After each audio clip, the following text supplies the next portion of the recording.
This video is brought to you by my brand new 2-part art portraiture series.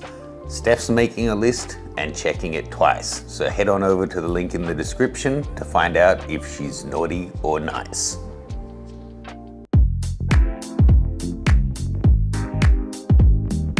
In this 3-way 85mm showdown, we're shooting with 4 different great Hong Kong-based models in a wide variety of shooting scenarios to see how these portrait lenses really perform in real-world conditions, including a drop test. Oh! Oh, me. Hi and welcome, folks. Hi, Alyssa. How are you? I'm very good. That's great. I'm great. Nobody asked how I am at the start of a video. That's so sweet of you. I'm great, thank you. Now, I've actually been shooting with these 3 lenses for the past month, but we've got access to this amazing studio today, so I wanted to shoot this as well. And now I'm not even really sure what I'm testing. Is it actually the Sony G Master 2, the Sigma, the new guy, or just a 3-way comparison? I actually started out wanting to test the Sigma, then realized I hadn't really looked at the G Master 2, so I thought we'd get in the G Master 1 and do a nice little 3-way comparison. So in this video, we're gonna shoot in this killer studio with Alyssa, who is actually Miss Hong Kong Cheung Sam. Sorry if I got the title wrong, but won the Cheung Sam competition and represented Hong Kong internationally, which I thought is perfect for this studio. And then we've also got shooting with 3 different models, and we're gonna put these 3 lenses through their paces. There is quite a variety in price, and see if there's much of a difference in terms of performance and image quality. You can check out full behind the scenes of these shoots, including uncut files from the lingerie shoots and the full fallout from that lens drop test over at Matt Granger Uncut, my Patreon community. See the link tree below. All right, so the challenge with a place like this, there's so many options for shooting. Seriously, every place here you could shoot from a 360-degree angle and get a different background. Now, these are 1.4 lenses. I don't want to shoot everything at 1.4 and just lose the background entirely. But these beads are really pretty. It's red and white, kind of matches her dress perfectly. Having them backlit, I think it's better for the lights. You're going to get more of a glow on them. But we'll be able to shoot it from both directions. We've got hard light coming from that side, soft lights here, so potential bokeh objects in the background on that side. If we're shooting from that side, we're gonna have highlights, strong light and shadow on her face. I think I'm just gonna shoot on all angles, and there's also one shooting kind of along the side of it. So you're on that side, we'll start on that side. Okay, so G Master 2, no problem getting focus. Let's make sure we're at 1.4 here. Here I don't need all the background coming right in on the eye. Gotta say though, it's not loving this situation. It's actually struggling to get the eye. Seeing I have a shoot later with a 15-year-old camera, that's gonna be interesting. I do like the colors coming through here. Now, we've actually set up the camera in 4000 white balance just so we have something constant. But could you just hold that for me? I'm just gonna take a shot of that. Yeah, this is in nice hard light. We're gonna get lots of contrast up here. I'll shoot all 3 from that vantage point, and then I'll shoot the contrary vantage points just using one lens, so I'm not changing lenses 6 times in this place. I gotta say, for a vintagey place, it's not dusty at all. It's super nice and clean and low key. And all the lights work, as you can see. It's a pretty fantastic studio. Let's get pretty much the same shots again, so somewhere around there. Come nice and close. Oh, there we go. Turn your chin slightly that way. Yeah. Why are you on F16? Here we go. Now looking to me. Let's do just one hand. Do you want this one or prefer the right? Let's go left. Come closer, your face, so you're in the gap. Yeah. Maybe like there. So then we get this eye not so much in shadow. That's perfect. So bring your face this way a little. Yeah, perfect. Don't know why the Sony just wants to grab the far eye. I guess the hard light and shadow on her eye is confusing it. That's on the original G Master. Now let's see if they've thwarted the Sigma.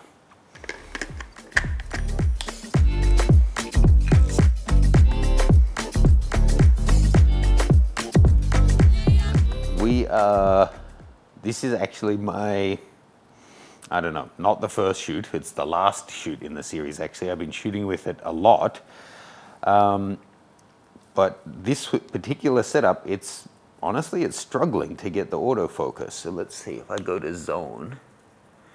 Okay, zone kind of gets it. Chin up a little.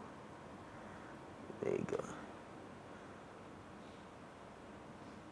I was in wide area, but now we're in zone and we're on people for our recognition target.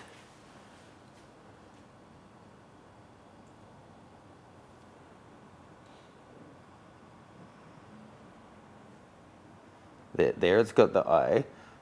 Just open both sides a little bit, just a little bit, yeah. Okay, so there it's fine, but it was always going for the far eye. Now this is the results we're getting on the Sigma, but to be honest, the others were the same. Let go with your right hand. Okay. And bring your face into the gap. Okay, so it's getting it now, but you can see but it's still going just for that eye, even though that eye is obscured.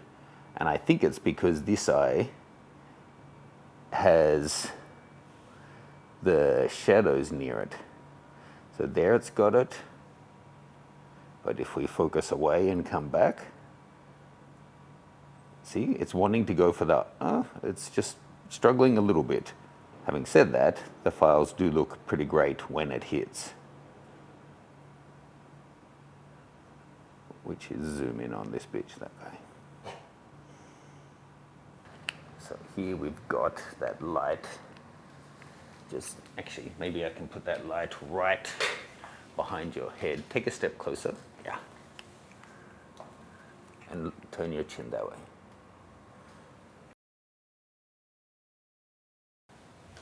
Let's have the softest little fill in from this side, nice and warm. Turn your chin to here and eyes to me. Perfect. I really like this. Now chin straight to me.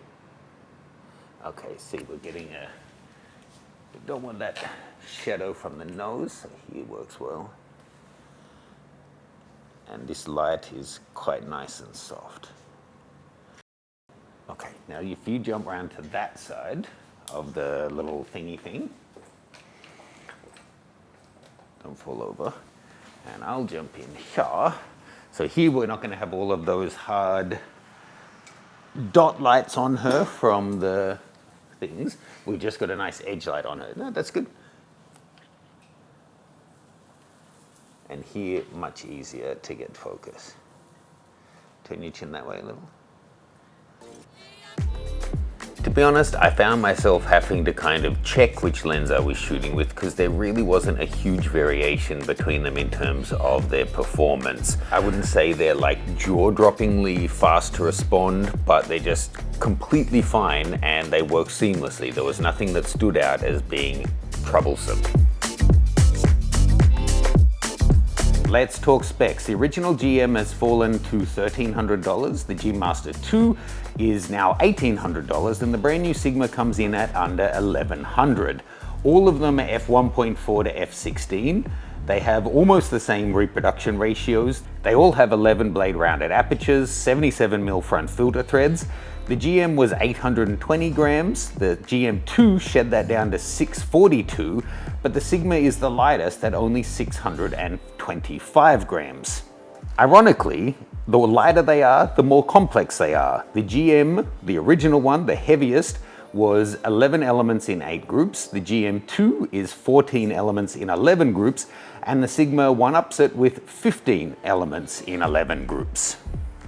Actually, shooting with the iron isn't a shot that I would normally ask a model to go for, but there's so much going on here, so why not?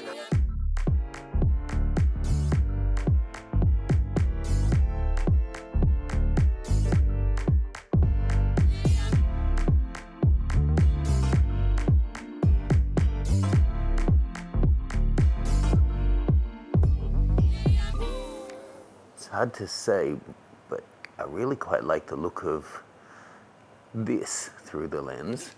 It's the original G Master, the most simple of the lenses. This is cute though. Just turn a little more side on to me so we have a bit less underwear. No, opposite, yeah.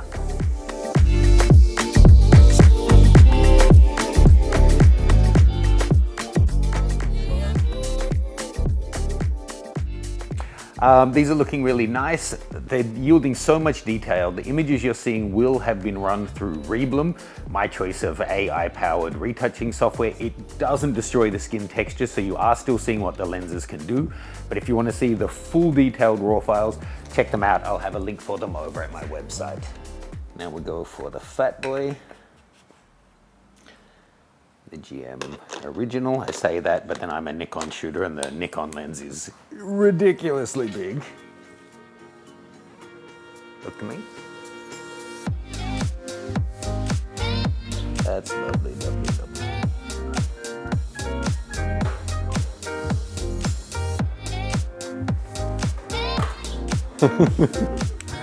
Sure, now we'll put that tin up on eBay, see what we can get for it.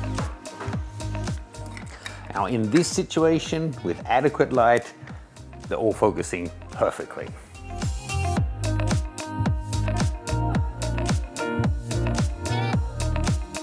I think we have enough of this for now. Very nice. Okay, last one. If you can change into the white crisscrossy bodysuit, I think there's going to be some cool shots back at the desk. Turn your face a little this way.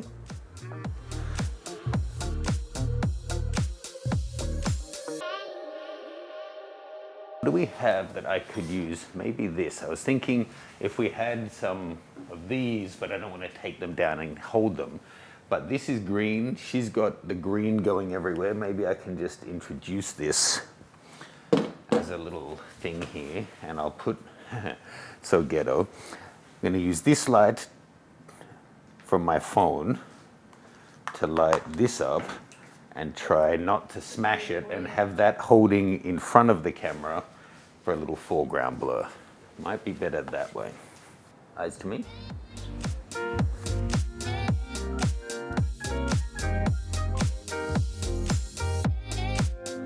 getting all that green glare on one side. So to get that effect, I'm actually covering, I imagine, quite a bit of the lens. But it works because we have that green in the background. So let me just grab the GM2, get the same basic shots first up. I love the light that's coming in on the telephone in the background, nerdy, but anyway. And get a couple on it of this weird concoction we have going on. Please don't break this, Matt, it's part of a set.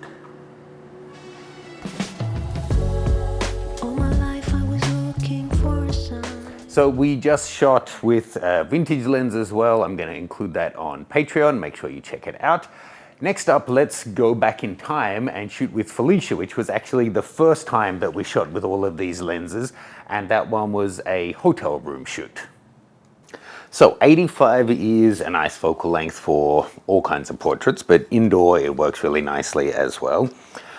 I have to say, all three of these lenses coming from Nikon, where the 85-1.8 is about the size of this G Master version 2, and the 85-1.2 is about the size of a Mini Cooper.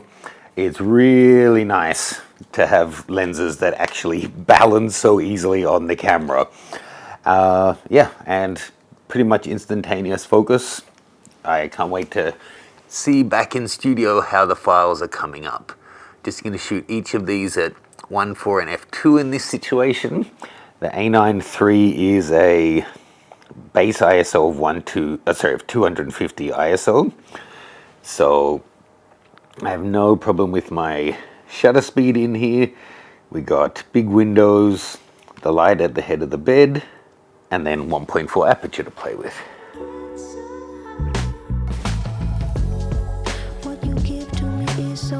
Okay, so first impressions, literally the first 5 shots I'm taking with the Sigma.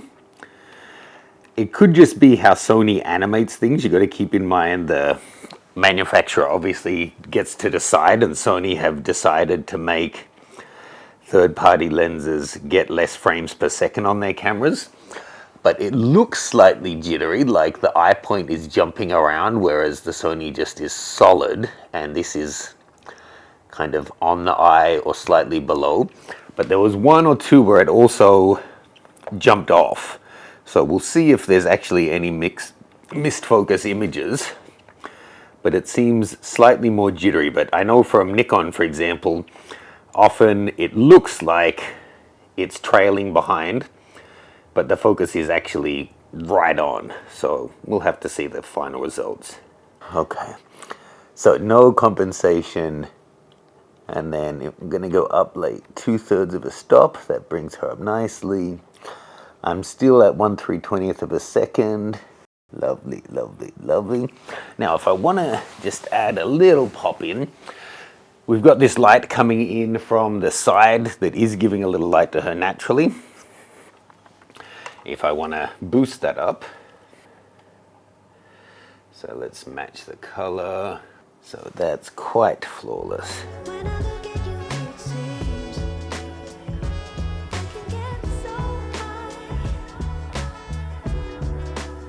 Can you actually just lay back on your yeah. So you're back against the ground. Yeah. Try not to fall asleep.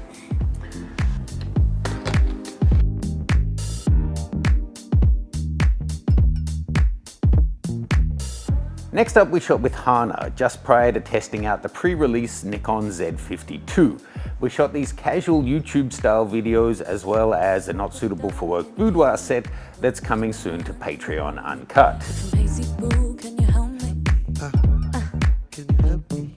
I'm kind of torn. Have you shot with the A9 III much, Aaron? No. At all? So having, it's got a base ISO of 250, which is quite high, and that has trade-offs, but it is kind of nice here that I just don't need to worry about having too slow of a shutter speed, which is often the case in these studios.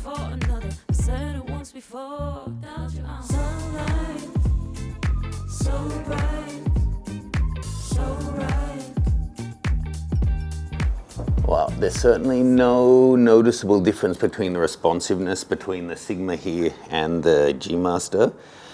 I'm not, however, shooting at high frames per second, and Sony always limits third-party lenses what they're able to achieve. So you can't really blame the Sigma for that, but it is also something you need to consider if you're buying third-party lenses. Can you go back again? Yeah, that's cute, that's cute. Okay, let's get a little side light in there, and we'll see if that backlight's working.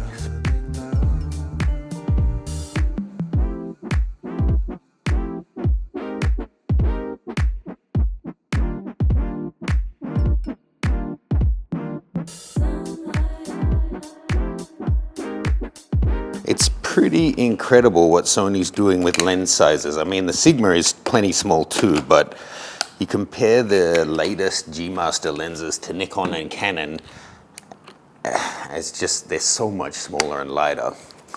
Got to give them credit for that. It would be nice if they price them by weight, however, because they're still right up there in terms of price. If you guys haven't already, check out my new Patreon page. You can join us behind the scenes on all of these shoots. Well, a lot of different shoots, current ones, as well as things dating all the way back to my time shooting with Tina in Australia. I've got like a petabyte of data that I'm sorting through to pull out BTS clips to share with you guys. Full details below. Lastly, I wanted to test these lenses out at night, so I got Honey to come over to TST and we set up outside an Italian restaurant to use the lights in their courtyard as a background element.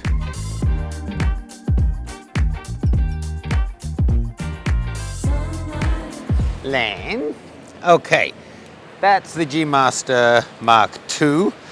Unbelievable. I have no use. Oh!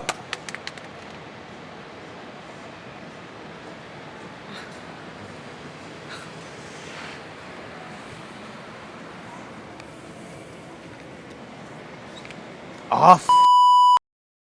Another nice spot here, sometimes you think that the city lights, because it's quite far away, they're going to be too dark to really work here.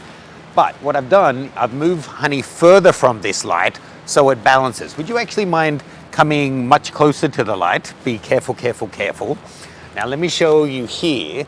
Just turn to look towards that camera. So here, when we're getting a lot of light on her face, she's really, really popping out and a lot brighter than the background. Now, if you go pretty much back to where you were, there's good.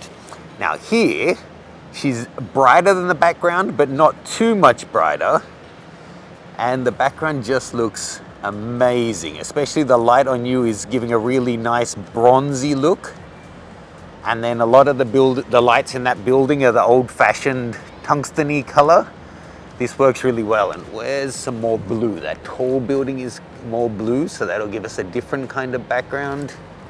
Take a step slightly further away from me. Yeah, there's good. Beautiful, beautiful, beautiful.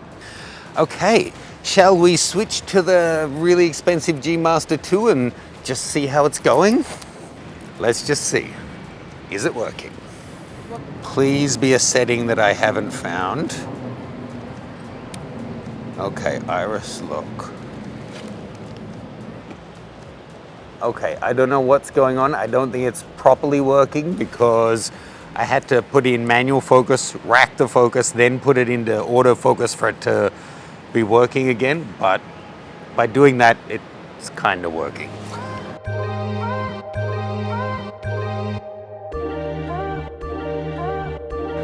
Okay, just want to make sure I got the shape. So chin that way, eyes to me.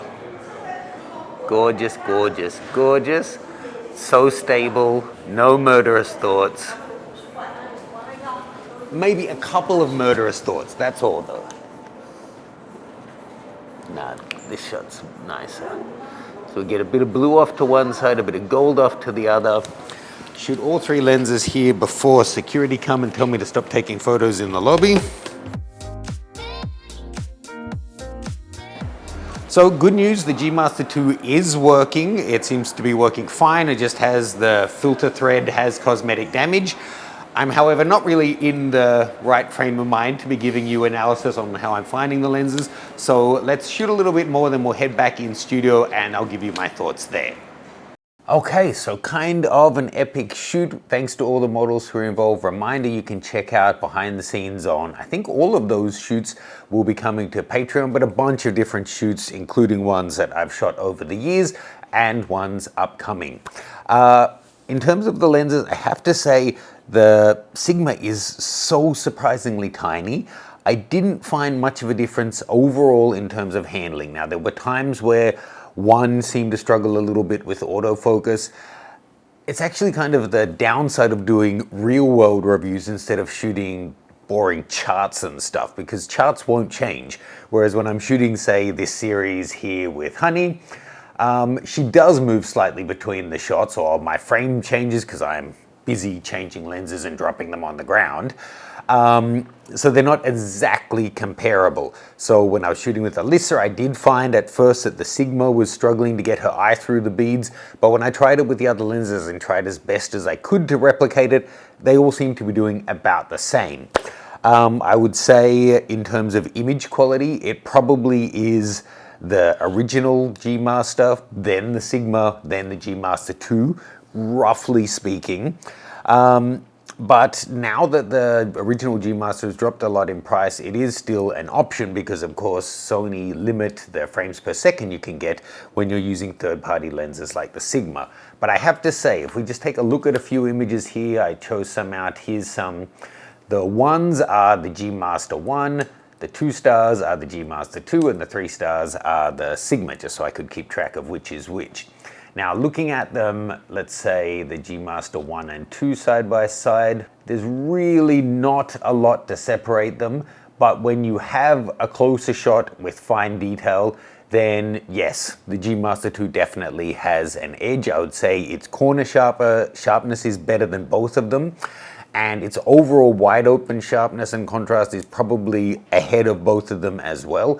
But if you're likely to mix up your aperture 1.4, 1.8, 2, 2.8, then I would say it all kind of comes out in a wash. If you're going to shoot everything wide open, then the G Master 2 probably does have an edge. Taking a look at these shots, this is 1 star, so that's G Master 1, G Master 2, and then G Master 3. Now keep in mind, these lights in the background are more circular on this one. These look a bit more cat's eyed, and these ones as well. You have to keep in mind it's not just the circularity of the aperture that determines your circularity of your bokeh. It's also to do with the angle that the lights are hitting you, and if a car's turning, their light becomes kind of a different shape. It's not a perfect circle, so it's really hard to compare these things. Now, the images you've seen in this video, I already ran through Reblum. I'm a huge fan of the software. I'm a genuine user. I bought it, I use it. Let me just show you, I've already shown on the channel how you can do batch editing where you bring in a whole bunch of images and bring them through, but it also works as a plugin. So if we go in and edit in Reblum, it's so fast and easy. So now it's doing the analysis to figure out the settings that it would recommend. Going into 100%, I might even go into like 150 so you can really see it. 169. And there, that is on fashion settings and high general, pretty high texture. When I click the eyeball, it'll show you off. So you can see when it's on, which is now, there's still definitely skin texture there, but it's the areas of blotchy color and the little pimples and stuff that aren't there day to day that it removes. Now this obviously is a heavier setting. If we go to natural, it gives you, surprise, surprise, a more natural looking result, whereas the fashion is definitely a more polished look. So you can see as you slide it up the difference that makes. So if we bring it up now, you see those blemishes start to reduce, then disappear, and the texture even out. Now, it's that simple, then you save it out. So I can just hit OK, then it's going to actually save a copy and bring us back in on Lightroom with the edited version there. But I personally like to export them all and then run it as a batch. So now if we have a look at them there side by side, don't need it quite that zoomed in. You can see on the left has had the treatment, on the right hasn't. Both still look natural, but it just comes up that much nicer. Now, just taking a look at pricing on these lenses, keep in mind the Sigma has a little sale on right now. I'm filming this at right around Black Friday, so it's $100 cheaper, but normal price, we're looking at $11.89 for the Sigma, $12.99 for the original G Master, and $1,800 for the G Master 2. So really, the Sigma to Sony is like $100 on a normal time, $200 now because it's on sale. There is, however, the biggest difference in terms of complexity and size and weight between these two.